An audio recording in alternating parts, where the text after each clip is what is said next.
출애굽기 4장. 모세가 하나님께 대답했다. 이스라엘 백성들은 저를 믿지 않고 제 말도 듣지 않을 것입니다. 그들은 주께서 너에게 나타나지 않으셨다 라고 말할 것입니다. 주께서 모세에게 말씀하셨다. 네 손안에 있는 것이 무엇이냐? 모세가 대답했다. 지팡이입니다. 주께서 말씀하셨다. 그 지팡이를 땅에 던지라. 모세가 지팡이를 땅에 던졌다. 그러자 그것이 뱀으로 변했다. 모세는 얼른 몸을 피했다. 주께서 모세에게 말씀하셨다. 너는 손을 내밀어 그 뱀의 꼬리를 잡으라. 모세가 손을 내밀어 그 뱀의 꼬리를 잡았다. 그러자 그 뱀이 모세의 손 안에서 다시 지팡이로 변했다. 주께서 말씀하셨다. 네가 이렇게 하면 이스라엘 백성들은 자기들 조상의 하나님, 아브라함의 하나님, 이삭의 하나님, 야곱의 하나님이신 주께서 네게 나타나셨다는 것을 믿을 것이다. 주께서 또 모세에게 말씀하셨다. 네 손을 네 품속에 넣어보라. 모세가 손을 품속에 넣었다가 꺼내보니 그의 손이 나병에 걸려 눈처럼 하얗게 변해 있었다. 주께서 말씀하셨다. 네 손을 네 품속에 다시 넣어보라. 모세가 다시 손을 품속에 넣었다가 꺼내보니 그 손이 감쪽같이 원래의 피부로 돌아와 있었다. 주께서 말씀하셨다. 이스라엘 백성들이 너를 믿지 않아 그 첫 번째 이적의 표징을 받아들이지 않더라도 두 번째 이적의 표징은 믿을 것이다. 이스라엘 백성들이 이 두 가지 표징을 모두 믿지 않고 네 말을 듣지 않는다면 너는 나일강에서 물을 퍼와 마른 땅에 부으라. 네가 강에서 퍼온 물이 피가 되어 땅을 적실 것이다. 모세가 주께 말씀드렸다. 주여, 저는 본디 말주변이 없는 사람입니다. 예전에도 그랬고 주께서 이 종에게 말씀하시는 지금도 마찬가지입니다. 저는 입과 혀를 잘 놀리지 못합니다. 주께서 모세에게 말씀하셨다. 누가 사람에게 입을 주었느냐? 누가 사람을 귀머거리나 벙어리로 만드느냐? 누가 사람에게 눈을 주었느냐? 누가 사람을 눈멀게 하느냐? 다 주, 내가 하는 일이 아니냐? 너는 가라. 내가 네 입과 함께 할 것이다. 네가 해야 할 말을 내가 가르쳐 주겠다. 모세가 아뢰었다. 주여, 제발 부탁드립니다. 보낼 만한 다른 사람을 보내주십시오. 주께서 모세에게 크게 노하시어 말씀하셨다. 너의 형인 레위 사람 아론이 있지 않느냐? 그의 말주변이 얼마나 좋은지 내가 다 알고 있다. 그가 지금 너를 만나러 오고 있는 중이다. 그가 너를 만나면 무척 기뻐할 것이다. 너는 네가 해야 할 말을 그에게 해주라. 너는 그의 입에 말을 담아주라. 나는 너의 입과 함께 할 것이다. 나는 아론의 입과도 함께 할 것이다. 나는 너희가 해야 할 말을 너희에게 가르쳐 주겠다. 아론이 네 대신 사람들에게 말할 것이다. 그는 너에게 입과 같을 것이고 너는 그에게 하나님과 같을 것이다. 너는 이 지팡이를 손에 들고 다니라. 너는 이것으로 이적의 표징을 보이라. 모세는 장인 이드로에게 돌아가 말했다. 저를 보내주십시오. 부디 간청합니다. 저는 이집트에 있는 친척들에게로 돌아가 그들이 아직 살아있는지 알아보고자 합니다. 이드로가 모세에게 말했다. 평안히 가게. 주께서 미디안 땅에 있는 모세에게 이르셨다. 이집트로 돌아가라. 너를 찾아 죽이려 했던 자들이 다 죽었다. 모세는 아내와 아들들을 나귀에 태우고 이집트 땅으로 돌아갔다. 그때 모세는 하나님께서 주신 지팡이를 들고 갔다. 주께서 모세에게 말씀하셨다. 너는 이집트로 돌아가 파라오의 앞에서 온갖 이적을 다 보이라.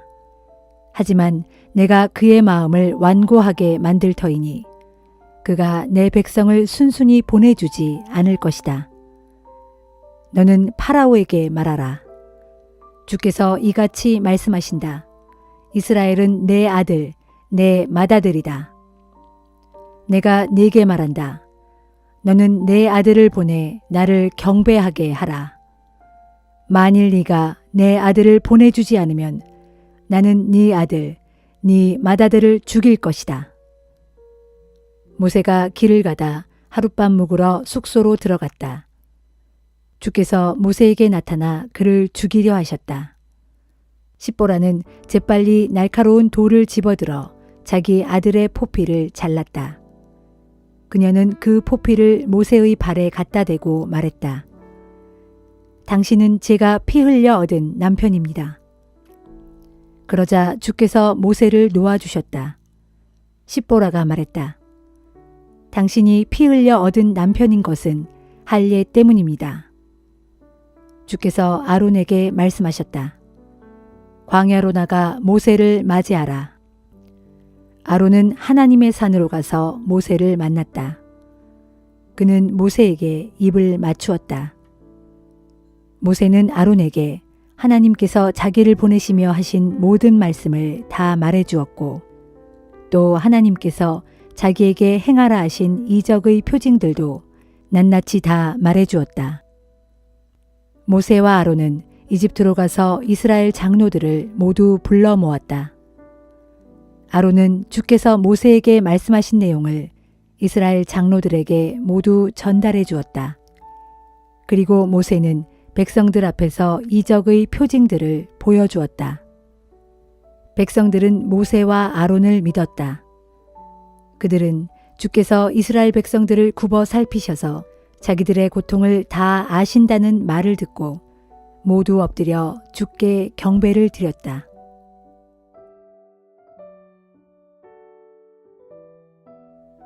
누가복음 7장. 예수께서 말씀을 모두 마치시고 가버나움으로 가셨다. 거기에는 병들어 거의 죽게 된 종을 둔 백부장이 있었다. 백부장은 평소 그 종을 무척 아꼈다.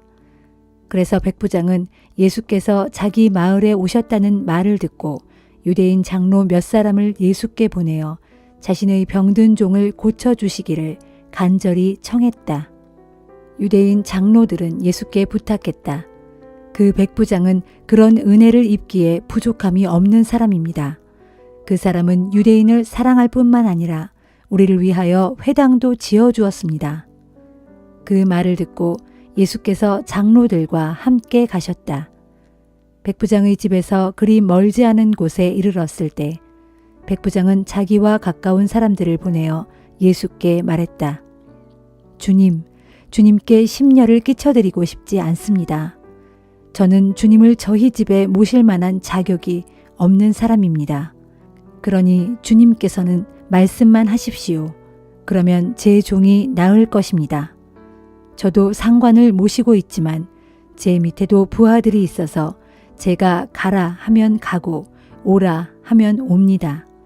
또 제 종들에게 이렇게 하라 하고 말하면 그대로 합니다. 예수께서 이 말을 들으시고 감탄하면서 자기를 따르는 사람들을 돌아보며 말씀하셨다. 내가 여러분에게 분명히 말하지만 나는 여태껏 이스라엘 사람들 중에 이만한 믿음을 가진 사람을 보지 못했습니다. 그리하여 백부장이 보낸 사람들이 집에 돌아가 보니 그 종은 이미 말끔히 나아 있었다. 얼마 후 예수께서 나인이라는 동네로 가셨다. 제자들과 많은 군중이 예수를 뒤따랐다. 성문 앞에 이르렀을 때 마침 상여를 맨 장례 행렬이 성읍 밖으로 나오고 있는 중이었다. 죽은 사람은 어떤 과부의 외아들이었다. 같은 동네 사람들이 과부의 뒤를 따라오고 있었다. 주님은 그 과부를 보시고 가엾게 여겨 울지 마세요 하고 위로하였다. 그리고는 관 가까이로 걸어가서 관에 손을 대시자 상역군들이 걸음을 멈추었다. 예수께서 관을 보시며 말씀하셨다. 청년이여, 내가 네게 말한다. 일어나라. 그러자 죽었던 자가 즉시 일어나 앉아서 말을 하기 시작했다. 예수께서는 그 청년을 그의 어머니에게 돌려주셨다. 사람들은 모두 큰 두려움에 쌓여 하나님을 찬양하며 소리쳤다. 위대한 예언자가 우리에게 나타나셨다. 또 사람들은 이렇게 외쳤다. 하나님께서 자기 백성을 돌보아 주셨다. 예수께서 이런 일을 하셨다는 소문이 온 유대와 그 주변 지역에 두루 퍼져나갔다. 세례 요한의 제자들이 이 소문을 듣고 세례 요한에게 알렸다. 그러자 세례 요한은 자기 제자 2사람을 예수께 보내어 이렇게 묻게 했다. 당신이 정말 오시기로 되어 있는 바로 그분입니까? 그렇지 않으면 우리가 아직도 그분을 더 기다려야 합니까? 세례 요한의 2 제자가 예수께 와서 물었다. 우리 선생님이 이렇게 여쭈어 보라고 하십니다. 당신이 정말 오시기로 되어 있는 그분이 맞습니까? 그렇지 않으면 우리가 아직도 그분을 더 기다려야 합니까? 세례 요한의 제자들이 왔을 때 예수께서는 마침 온갖 병자들을 고쳐주고 계셨다. 다리 저는 자들과 눈먼 자들을 고치시고 악한 귀신들을 쫓아내셨다. 예수께서 그들에게 대답하셨다. 가서 세례 요한에게 오늘 당신들이 본 것과 들은 것을 그대로 모두 알려주시오. 보시오. 눈먼 자들이 눈을 뜨고 다리 젖는 자들이 똑바로 걸으며 나병 환자들이 완전히 낫고 듣지 못하는 자들이 다시 들으며 죽은 자가 다시 살아나고 가난한 자들에게 기쁜 소식이 전파되고 있소. 나를 믿고 의심하지 않는 사람은 복이 있소. 그렇게 전해주시오. 세례 요한이 보낸 사람들이 떠나간 후 예수께서 군중들에게 세례 요한에 대해 말씀하셨다. 여러분이 무엇을 보려고 광야로 나갔습니까? 바람에 흔들리는 갈대같이 연약한 사람입니까? 그게 아니라면 화려한 옷을 입은 사람입니까? 모두 아닙니다. 값비싼 옷을 입은 자들은 궁궐에 있지 광야에는 없습니다. 그러면 여러분은 무엇을 보려고 광야로 나갔습니까? 예언자입니까? 옳습니다. 내가 여러분에게 말합니다. 그는 예언자보다 더 위대한 사람입니다. 이 사람에 관하여 성경은 기록하기를 보라, 내가 너보다 앞서 내 심부름꾼을 보내어 네 길을 준비하도록 하겠다 했습니다. 내가 여러분에게 분명히 말합니다. 여자의 몸에서 태어난 사람들 중에 세례 요한보다 더 큰 인물은 없습니다. 그러나 하나님 나라에서는 가장 보잘것없는 사람이라도 그보다 더 큽니다. 예수의 이 말을 들은 사람들은 심지어 세리들까지도 하나님을 찬양했다. 그들은 세례 요한의 설교를 듣고 그에게서 세례를 받은 자들이었다. 그러나 바리새파 사람들과 율법 교사들은 세례 요한에게서 세례를 받지 않음으로써 자신들에 대한 하나님의 계획을 받아들이지 않았다. 예수께서 이어서 말씀하셨다. 이 세대의 사람들을 무엇에 비유하면 좋을까요? 누구와 같다고 해야 할까요? 그렇습니다. 그들은 장터에 앉아 편을 갈라 놀이를 하면서 다른 편 아이들에게 이렇게 외치는 아이들과도 같습니다. 우리가 피리를 부는데도 너희는 왜 춤을 추지 않느냐? 우리가 곡을 하는데도 왜 너희는 가슴을 치며 슬퍼하지 않느냐? 이처럼 사람들은 세례 요한이 와서 빵도 먹지 않고 포도주도 마시지 않자 보라, 저 사람이 귀신 들려 미쳤다 하고 말하더니 이제 인자가 와서 잔치집에 가서 먹고 마시는 것을 보고는 보라, 저 사람은 욕심껏 먹고 마시기를 즐겨하면서 세리와 죄인들하고만 어울린다 하고 말합니다. 그러나 지혜는 그것을 받아들이는 사람들에 의해 결국 옳다는 것이 입증되는 법입니다. 바리새파 사람들 가운데 하나가 예수를 식사에 초대하자 예수께서 그의 집에 가셔서 식탁 앞에 기대어 앉으셨다. 그런데 그 마을에 죄 많은 삶을 살아온 한 여자가 있었는데 예수께서 거기에 계신다는 말을 듣고 향유를 담은 옥합을 가지고 들어왔다. 그 여자는 방 안으로 들어와 예수의 뒤쪽에 무릎을 꿇고 앉아 울면서 눈물로 예수의 발을 적셨다. 그리고 자기 머리카락으로 예수의 발을 닦으며 그 발에 입을 맞추고 향유를 부었다. 그 여자의 행동을 바라보면서 예수를 초대한 바리새파 사람이 속으로 혼자 중얼거렸다. 이 사람이 참 예언자라면 자기를 만지는 이 여자가 어떤 여자인지를 알았어야 할 것이 아닌가. 저 여자는 죄 많은 여자가 아니던가. 예수께서 그의 생각을 아시고 말씀하셨다. 시몬이여, 내가 당신에게 할 말이 있소. 시몬이 대답했다. 선생님, 말씀하십시오. 예수께서 그에게 말씀하셨다. 돈놀이를 하는 사람에게 빚진 사람 둘이 있었소. 한 사람은 500데나리온을 빚졌고 다른 한 사람은 50데나리온을 빚졌소. 두 사람 다 빚을 갚을 수 없게 되자 돈놀이하는 사람은 그들의 빚을 다 탕감해 주었소. 그런 일이 있게 되면 누가 더 그 사람을 사랑하겠소? 시몬이 대답했다. 제 생각에는 더 많은 빚을 탕감받은 사람입니다. 예수께서 말씀하셨다. 당신 생각이 옳소. 그런 뒤 예수께서 그 여자를 돌아보시며 시몬에게 말씀하셨다. 여기 이 여자를 보시오. 내가 당신의 집에 들어왔을 때 당신은 내 발을 씻을 물도 나에게 주지 않았소. 하지만 이 여자는 눈물로 내 발을 적시고 자기 머리카락으로 내 발을 닦아 주었소. 당신은 내 얼굴에도 입을 맞추지 않았지만 이 여자는 들어오면서부터 거듭해서 내 발에 입을 맞추었소. 또 당신은 내 머리에 기름을 발라주지 않았지만 이 여자는 값진 향유를 내 발에 부어 주었소. 그러므로 내가 당신에게 말하겠소. 이 여자는 더 많은 죄를 용서받았소. 그것은 이 여자가 나에게 더 많은 사랑을 보여주었기 때문이요.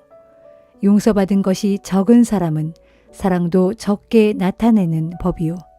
그리고 예수께서 그 여자를 향해 말씀하셨다. 여자여, 당신의 죄는 다 용서받았소. 그러자 식탁에 앉아있던 사람들이 수군거리기 시작했다.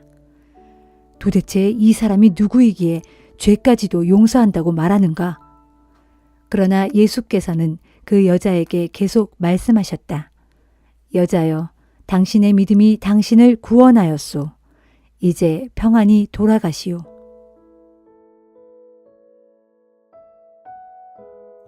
욥기 21장. 소발의 말이 끝나자 욥이 그 말을 받아 대답했다. 제발 내 말을 건성으로 듣지 말고 내가 하는 말에 귀를 좀 기울여 주게나. 자네들이 내 말을 잘 들어주는 것이 내게는 큰 위로가 된다네. 내 말이 듣기에 좀 거북하더라도 제발 참고 들어주게. 비웃더라도 내 말을 다 듣고 나서 그렇게 하게나. 내가 불평을 늘어놓는 것이 어디 사람더러 들으라고 하는 소리이던가. 아닐세, 하나님께 내 억울함을 토로하고 있으니 어찌 내가 초조하고 답답하지 않겠는가. 내 꼬락서니를 한번 쳐다들 보게. 너무나 놀라고 기가 막혀서 자네들 손으로 입을 막을 수밖에 없을 걸세. 지금껏 내게 일어난 일을 생각만 해도 내 몸이 벌벌 떨리고 소름이 끼쳐 도무지 주체할 수 없을 지경이라네. 자, 둘러보게나. 어째서 악인들이 잘들 살아가느냐. 그런 모습을 보면 참으로 기가 막힌다네. 악인들이 늙도록 살면서 갈수록 권세를 더 누리니 정녕 알 수 없는 노릇일세. 보게나. 악인들이 아들, 딸 잘 낳고 손자, 손녀의 재롱까지 보면서 그 자손들이 커가는 모습을 흐뭇한 눈으로 바라보며 살아가고 있지 않은가. 게다가 그들의 가정에는 도무지 걱정거리가 보이지도 않더군. 어째서 하나님께서는 저런 자들의 집안에 재앙을 내리시지 않는단 말이냐. 그자들의 황소는 얼마나 튼튼한지 늘 암소를 새끼 베게 하고 암소도 때가 되면 어김없이 새끼를 쑥쑥 낳더군. 유산하는 꼴은 찾아볼 수가 없네. 그자들의 어린 것들은 어린 양 떼같이 춤추면서 즐겁게 뛰어놀지. 탬버린과 하프 연주에 맞추어 노래 부르고 피리 소리에 마냥 즐거워하네. 그렇게 그자들은 일평생 아무 걱정 근심 없이 살다가 죽을 때도 고통 없이 조용히 무덤으로 내려간다네. 그런데도 그자들은 하나님께 이렇게 말한다네. 우리를 그냥 이대로 내버려 두세요. 당신의 뜻이 무엇인지는 알고 싶지도 않소. 전능자가 누구이기에 우리가 그를 섬겨야 한단 말이오. 그에게 기도한다고 해서 대체 우리가 얻을 것이 무엇이란 말이오. 하지만 그자들이 누리는 복과 번영은 결코 그들 스스로의 힘으로 일군 것이 아니네. 그러므로 나는 그자들의 생각을 받아들일 수가 없네. 하지만 악한 자들의 등불이 꺼지는 일이 얼마나 자주 있었던가. 그자들에게 재앙이 닥치는 것을 몇 번이나 보았던가. 하나님께서 그자들에게 분노하셔서 그자들을 곤경에 빠뜨리신 것을 몇 번이나 보았던가. 그자들이 바람에 날려가는 지푸라기 같이 폭풍에 흩날리는 겨와 같이 된 적이 과연 얼마나 있었던가. 자네들은 말하기를 하나님께서 그자들의 죄악을 쌓아두셨다가 그자들의 자손들에게 벌을 내리신다라고 하지만 그런 말 하지 말게. 그자 자신이 벌을 받아야 자기 죄악을 깨달을 것이 아닌가. 악을 저지른 그자 스스로가 자기 망하는 꼴을 제 눈으로 똑똑히 보아야 할 것이 아닌가. 전능하신 분이 내리는 진노의 잔은 그자 자신이 받아 마셔야 하지 않겠는가. 그자가 형통하게 살 만큼 다 살고 죽게 되면 그 후에 자기 집안이 어떻게 돌아가든 대체 무슨 상관이란 말인가. 하나님께서는 아무리 높은 위치에 있는 사람이라도 심판하시는 분이시거늘 사람이 어찌 감히 그분께 지식을 가르칠 수 있겠는가. 어떤 사람은 죽는 그 순간까지도 기운이 팔팔하다가 죽을 때에도 행복하고 편안하게 삶을 마감한다네. 그 사람의 백가죽에는 기름기가 번지르르 돌고 그의 뼛속에는 미끈거리는 골수가 가득 차 있다네.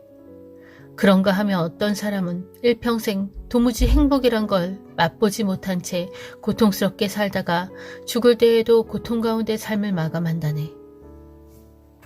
이러거나 저러거나 결국엔 둘 다 죽어 흙 속에 눕게 될 것이고 그러면 하나같이 구더기가 그들의 몸을 뒤덮고 말겠지. 나는 자네들이 무슨 생각을 하는지 잘 알고 있다네. 나를 해치려는 자네들의 속셈을 뻔히 알고 있어. 자네들은 말하기를 그 세도가의 집이 어디에 있느냐, 그 악한 자의 집이 어디에 있느냐 하는데 자네들은 세상을 두루 여행하는 사람들에게 물어보지도 않았는가? 그들이 전해주는 이야기를 듣지도 않았는가? 그들이 이렇게 말하지 않던가? 곧 하나님께서 분노하셔서 재앙을 내리시는 날에도 언제나 마지막까지 살아남는 사람은 악한 자들이다 하고 말하지 않던가? 또 그 악한 자들을 그들의 면전에서 꾸짖는 이도 없고 그 악한 자들이 행한 대로 갚아줄 이도 없다 하고 말하지 않던가. 그렇다네. 그 악한 자가 죽어 무덤으로 들어갈 때에도 곧 그 무덤을 잘 보살펴줄 관리인이 있는 화려한 무덤으로 내려갈 때에도 그 악한 자의 장례 행렬에는 수많은 조객들이 행렬을 지어 그자의 관을 뒤따라가고 심지어 골짜기의 흙마저도 그자의 몸을 부드럽게 덮어준다네.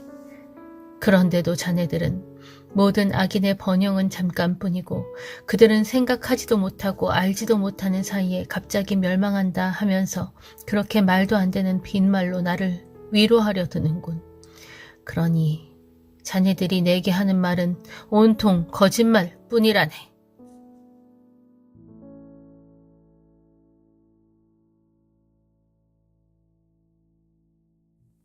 고린도전서 8장.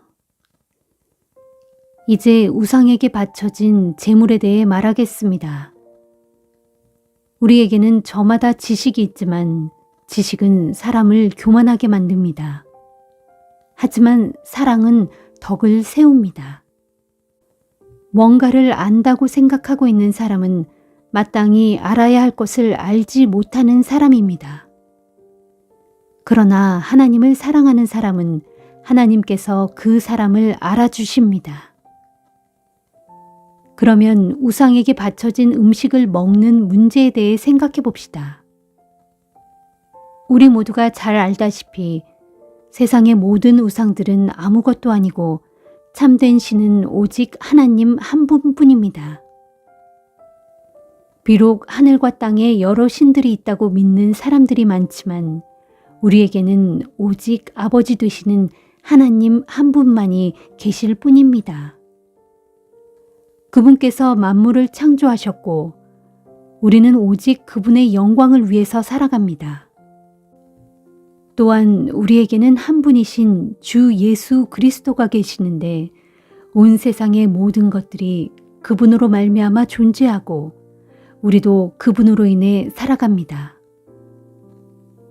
그러나 모든 형제들이 다 이 같은 지식을 갖고 있는 것은 아닙니다. 어떤 형제들은 예전에 우상을 숭배하던 습관에 젖어 있어서 그런 음식을 먹을 때는 그것이 정말로 우상에게 바쳐진 것인 줄 생각하고 그것을 먹을 때 양심에 걸려서 자기들이 더럽혀졌다고 생각합니다. 그러나 음식은 결코 우리를 하나님 앞에 내세워주지 못합니다. 우리가 어떤 음식을 먹지 않는다고 해서 해로울 것도 없고 먹는다고 해서 이로울 것도 없습니다. 이처럼 여러분은 어떤 음식이든 가리지 않고 먹을 자유가 있지만 행여 믿음이 약하여 여러분의 그런 자유를 충분히 누릴 수 없는 형제에게는 걸림돌로 작용할 수도 있으니 삼가 조심해야 합니다. 지식을 갖고서 자유를 누리고 있는 여러분이 우상의 신당에 앉아 우상에게 바쳐진 음식을 먹는 것을 믿음이 약한 형제가 보게 된다면 그 사람은 양심의 거리낌을 느끼면서도 용기가 생겨 우상에게 바쳐진 음식을 먹게 되지 않겠습니까? 그렇게 되면 여러분의 지식이 결국 믿음이 약한 형제를 망하게 한 셈입니다. 우리 주 그리스도께서는 그 약한 형제를 위해서도 죽으셨습니다. 이런 식으로 여러분이 형제에게 죄를 지어 믿음이 약한 형제에게 상처를 주게 된다면 여러분은 그리스도께 죄를 짓는 셈이 됩니다. 그러므로 나는 확언합니다. 만일 내가 먹는 음식이 내 형제를 죄에 빠지게 한다면 내 형제가 내 음식으로 인해 걸려 넘어지지 않게 하기 위해서 나는 평생 고기를 먹지 않을 것입니다.